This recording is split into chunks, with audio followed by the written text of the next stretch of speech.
Today, we're going to dive into a pretty powerful and, yeah, maybe a little controversial concept in human dynamics.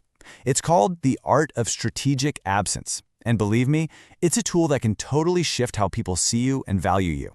So, let's get right into it. Let me ask you something. Have you ever been in this situation, could be at work, with friends, you name it, where it feels like the more available you are, the more you just get taken for granted?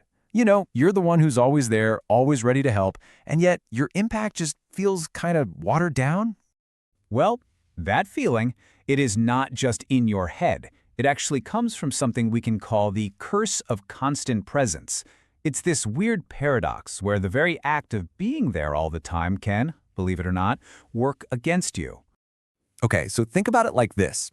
On one side, you have being too available. What does that lead to? Familiarity, predictability, and ultimately your value starts to diminish. People just expect you to be there. But on the other side, you have strategic absence. This creates a little mystery, some anticipation. Suddenly, your presence becomes an event, not just a given, and your perceived value, it absolutely skyrockets. So why on earth does this happen? Well, it's not just some random social quirk. It's actually hardwired into our brains. To really get it, we've got to look at a really powerful psychological principle. And that is the scarcity principle. This is the reason a limited edition pair of sneakers is worth so much more than the one you can get anywhere. We are just wired to think that whatever is rare must be valuable, and whatever is everywhere is, well, blessed so. And here's the thing. This doesn't just apply to stuff. It applies to opportunities, and yep, it even applies to people. So let's break it down. Why is scarcity so effective? Well, for one, when something or someone is less available, we just automatically assume they're more valuable. It's human nature. We want what we can't easily have, right? And this is so important, your absence actually gives people the mental space to think about you, to miss what you bring to the table, and to even kind of idealize your qualities. It completely shakes up their expectations. Okay, so let's be super clear about what we're talking about here. This is not about just disappearing or playing weird mind games. Not at all. This is a deliberate, calculated skill.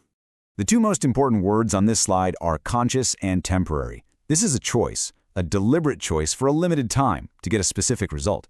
It's all about controlling your own availability to redefine how you're valued. You know, you could even see this in history. The French leader Charles de Gaulle, he used to retreat from public life when he felt his influence was fading. And what happened?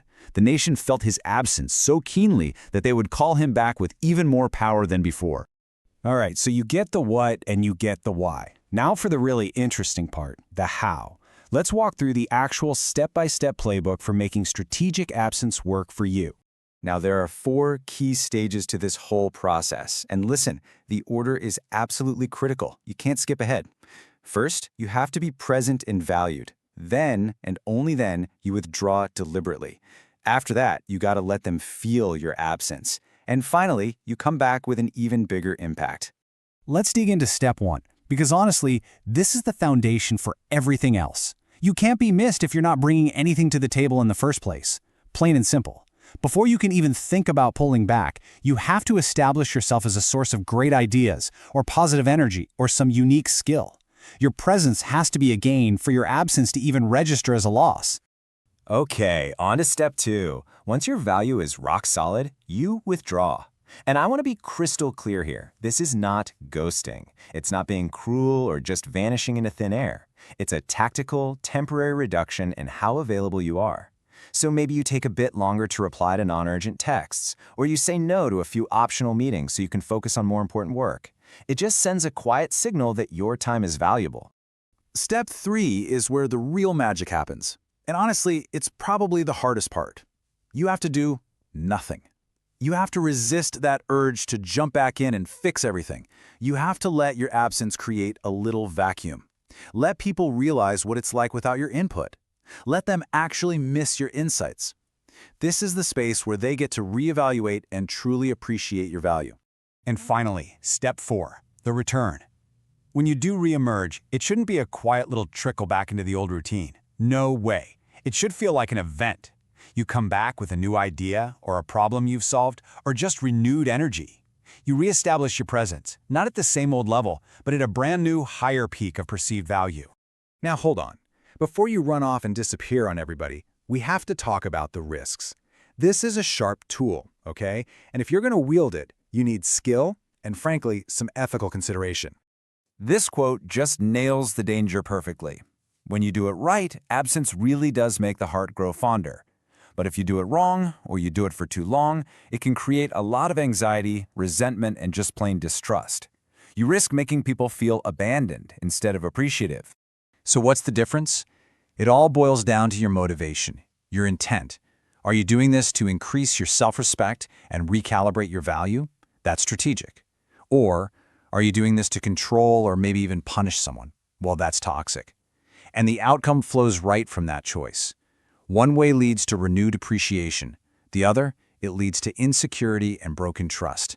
Your intent is everything. So if you take one crucial thing away from all of this, let it be this. Just disappearing is not a power move. It can make you seem flaky or, even worse, irrelevant. But strategic absence, the kind that's planned, purposeful, and rooted in real value, now that is a source of incredible influence. And that kind of leaves us with one last question to think about.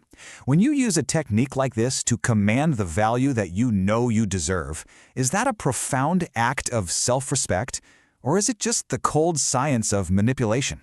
The answer, as we've seen, lies entirely in your intention.